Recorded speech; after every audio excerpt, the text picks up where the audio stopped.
वो 5 ऐसी वजहें क्या दिख रही हैं या क्या समझ में आ रही हैं जिसकी वजह से विमेन्स रिजर्वेशन बिल और डीलिमिटेशन, महिला कोटा, महिला आरक्षण और परिसीमन को एक साथ केंद्र सरकार ने एक स्पेशल सत्र में प्रस्तुत किया है। इसके पीछे की मंशा क्या हो सकती है?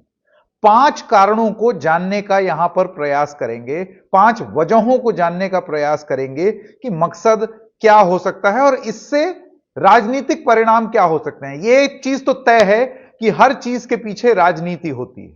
यह कहना कि वो भलमनसाहत से सारी चीजें हो रही हैं, जी नो। अगर नेता किसी भी दल का हो, सत्ता में हो या विपक्ष के, अगर वो नेता है तो वो नेतागिरी कर रहा है।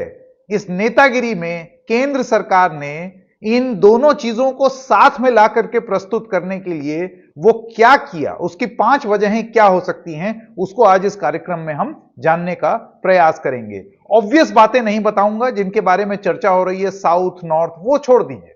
दूसरी चीज है उससे आगे बढ़ के कि जिस चीज पर स्पष्टीकरण केंद्र सरकार दे रही है या देने की कोशिश कर रही है, उससे आगे बढ़ करके बात करेंगे।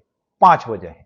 आइए शुरू करते हैं। नमस्कार, मेरा नाम है संकेत उपाध्याय और आप देख रहे हैं इशारों इशारों में डबल चेक पर।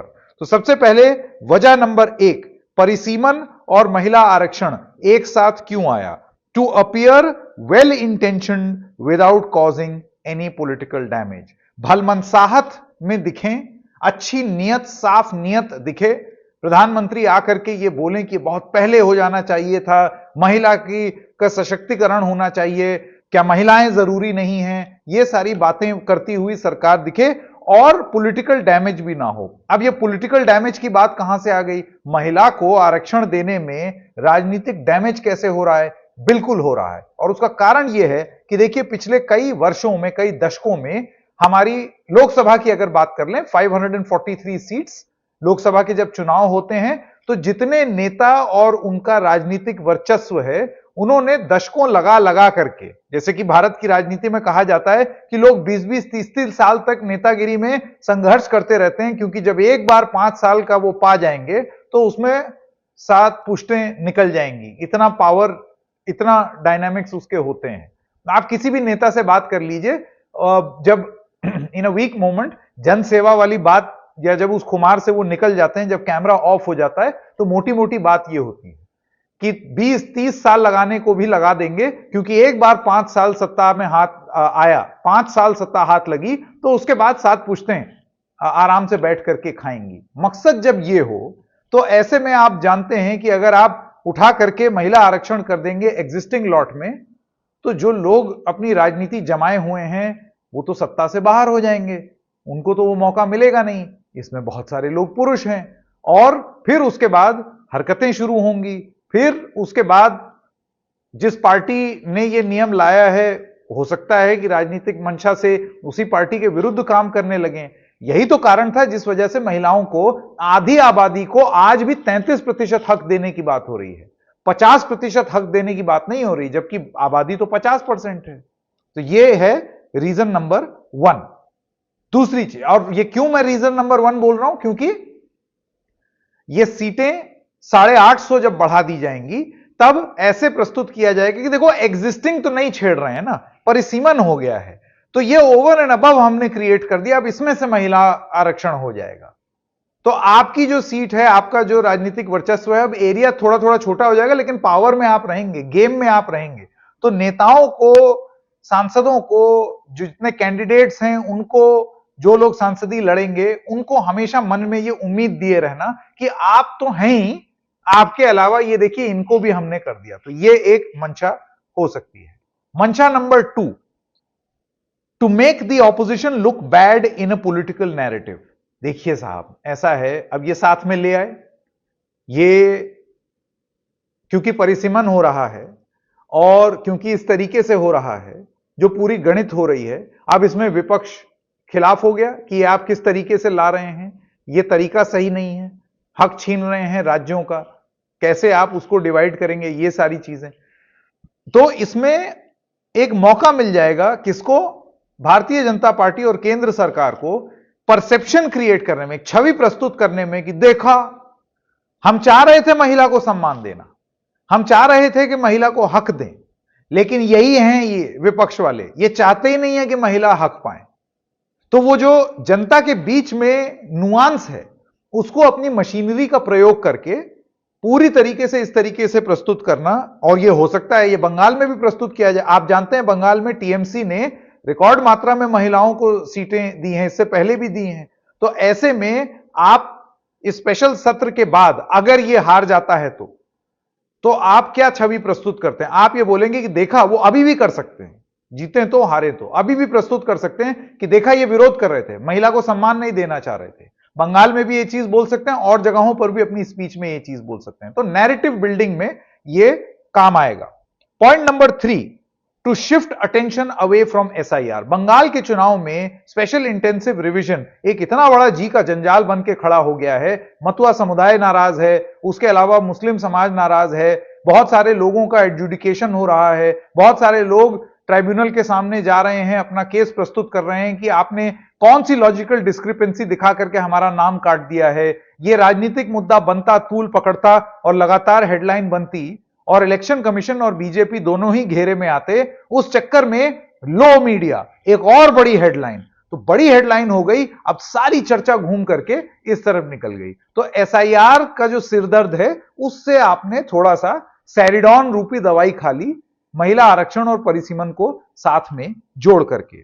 Point number 4, increase its theatre of politics. इसका मतलब क्या हुआ? देखिए, मैं नॉर्थ साउथ वाली डिबेट तो आप छोड़ दीजिए कि उन लोगों को 2011 के सेंसस के हिसाब से अगर चुना जाएगा और देखा जाएगा तो नॉर्थ इंडिया में सीटें ज्यादा हो जाएंगी और साउथ में जितनी होनी चाहिए उतनी नहीं होंगी। उसमें अमित शाह का ये कहना और बीजेपी के पूरे इकोसिस्टम का और सरकार का ये दावा प्रस्तुत करना कि नहीं भाई, पूरे अनुपात में 50-50% सबका बढ़ेगा, किसी का हक नहीं मारा जाएगा, साउथ इंडिया का भी हक नहीं मारेगा। मैं कहता हूं कि चलिए इसको फेस वैल्यू पर ले लेते हैं, एकदम फेस वैल्यू पर ले लेते हैं, लेकिन बात होगी थिएटर ऑफ पॉलिटिक्स को बढ़ाना।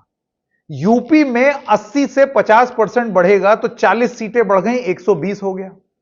बिहार में 50% बढ़ेगा तो आप ये सोचिए, यूपी में 80 से 120 हुआ, बिहार में 40 से 60 हुआ। ऐसे ही ये वो एरिया हैं जहां बड़ी बड़ी और भारी सीट हैं, यहां पर 50% बढ़ गया। चलिए मान लेते हैं कि तमिलनाडु में या और जो जितने साउथ के राज्य हैं वहां पर भी सरकार 50% लागू कर देगी, यानी कि उनकी भी सीट 39 से बढ़ करके और ऊपर चली जाएगी। 50% सब जगह बढ़ जाएगा। लेकिन थिएटर ऑफ पॉलिटिक्स का क्या? हम जानते हैं कि बीजेपी कहां सक्रिय है? नॉर्थ हिंदी बेल्ट में।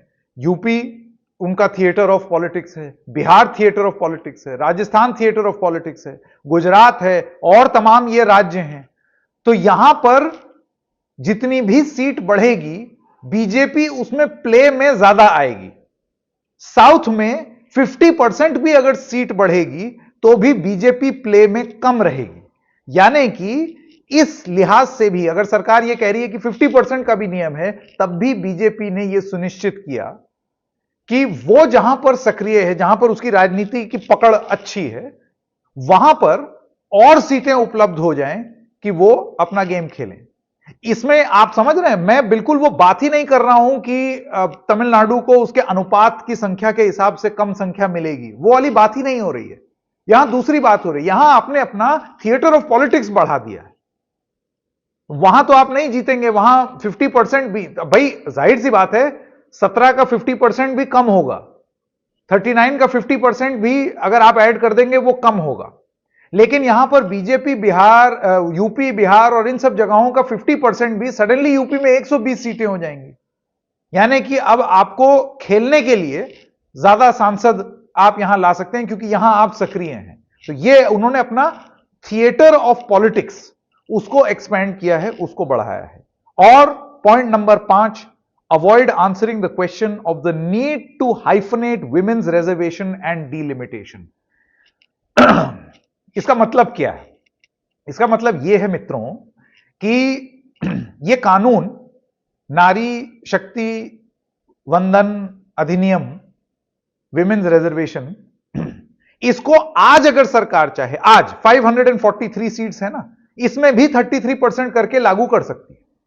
लेकिन पॉइंट नंबर 1 याद कीजिए जो हमने बोला, अगर ऐसा करेंगे तो आपके जो मठाधीश बैठे हैं, आपके जो बड़े बड़े सर्वे सर्वा बैठे हैं, जो 20-20, 30-30 साल से अपना गेम कर रहे हैं, वो आउट ऑफ सर्कुलेशन हो जाएंगे, क्योंकि हो सकता है बहुत सारी सीटें आरक्षित हो जाएं महिलाओं के लिए। फिर वो क्या करेंगे? हालांकि उसका तोड़ हमने देखा है, जो पंचायत के लेवल पर, वहां पर प्रधानपति का कॉन्सेप्ट होता है, वो बहुत हद तक यहां पर भी हो सकता है। लेकिन उस सिचुएशन को अवॉइड करने के लिए आपने इन दोनों चीजों को साथ में जोड़ दिया, 850 सीट्स कर दिया कि चलो कटेगा तो फिर वो बट जाएगा सब लोगों में कटेंगे तो बटेंगे। लेकिन इसको हाइफनेट करने का अब लॉजिक सिर्फ और सिर्फ यही है कि आप चाह के 543 में भी कर सकते थे, लेकिन आपने नहीं किया, आपने एक अनफेवरेबल सिचुएशन को बचा लिया। अब यह करने से दो चीजें होंगी भाई, या तो संसद में यह बिल कॉन्स्टिट्यूशनल अमेंडमेंट है तो 2/3 बहुमत चाहिए होता है, तो या तो सरकार वो 2/3 बहुमत ले आएगी जिस भी तरीके से, विपक्ष में लोग अगर, इसीलिए बहुत जरूरी होगा देखना कि कौन वॉकआउट कर रहा है। वॉकआउट अगर आप करेंगे तो संसद में जो संख्या है हाफ वे मार्क वो कम हो जाएगी, एब्सटेन करेंगे या इसके खिलाफ वोट करेंगे तो वो संख्या उतनी ही रहेगी। तो ये और सरकार के पक्ष में कितना आएगा, 2/3 वो ला पाएंगे या नहीं। हमने कई बार ऐसा देखा है कि हो हल्ले के बीच में बहुत सारे सांसद विपक्ष के सस्पेंड भी कर दिए जाते हैं, और सस्पेंड होने से क्या होता है, आपका संख्या बल हाउस का कम हो जाता है, तो उसके बाद फिर आप 2/3 बहुमत पा जाते हैं क्योंकि संख्या बल कम हो गई हाउस की। तो अब यह देखना होगा कि क्या यह होगा या नहीं। अब अगर यह हो जाता है तो सरकार की विन, जो वो कराना चाहती थी हाइफनेट करके दोनों चीजों को जोड़ करके वो पास करा लिया। और अगर ये नहीं होता है तो नैरेटिव विन, फिर आप जमीन पर जाकर के बोलेंगे ये विपक्ष वाले हम तो लाना चाहते थे, महिलाओं को सम्मान देना चाहते थे, मैं तो 2026 के सेंसस की, 2071 के सेंसस, 1971 के सेंसस की इतनी बड़ी बड़ी बातों के बारे में बात ही नहीं कर रहा, मैं तो 5 वजहें ऐसी गिना रहा हूं जो कि परसेप्शन की दुनिया में खेली जा रही है। तो ऐसे सिचुएशन में अगर सरकार हार भी जाती है तो वो हार के जीतने वाला अपने आप को बाजीगर कहलाने की योजना भी बना सकता है, घूम घूम कर दर रैली हर जगह, हम देना चाहते थे, इन्होंने नहीं देने, इन्होंने नहीं देने दिया, इन्होंने नहीं दे, सपा ने नहीं देने दिया, कांग्रेस ने नहीं देने दिया, बड़ी बड़ी बात कर रहे थे, इस तरीके का नैरेटिव। अब यकीन मानिए ये होने वाला है। तो ये 5 वजहें या 5 बातें इसी वजह से मुझे लगा आपके सामने मैं प्रस्तुत करूं, क्योंकि ये मैं पूरा अनफोल्ड होते हुए देख रहा हूं, बड़ी देखने में चीजें कॉम्प्लिकेटेड लगती हैं, थोड़ा सा ठंडे दिमाग से तथ्यों को डबल चेक करते हुए जब आप चीजों को देखते हैं तो कुछ 5-1 बातें इसी तरीके से निकल आती हैं। इशारों में बस इतना ही, फिर मिलेंगे, तब तक के लिए नमस्कार।